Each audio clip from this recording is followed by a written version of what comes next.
Ребята, сегодня решил показать, как мы лечим себя и кашель. На протяжении лет, наверное, 15 этим занимаюсь, если не 20. И снимаем так вот шляпку. Это будет наша крышка. Все, и вырезаем сердцевину.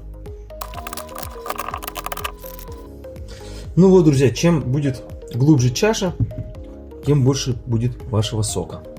Ну и, ребят, я вот примерно на представьте, что здесь где-то дно на полредьки. Я примерно добавляю вот такую прям ложку с горкой меда. Все. Вот, на ночь оставлю здесь.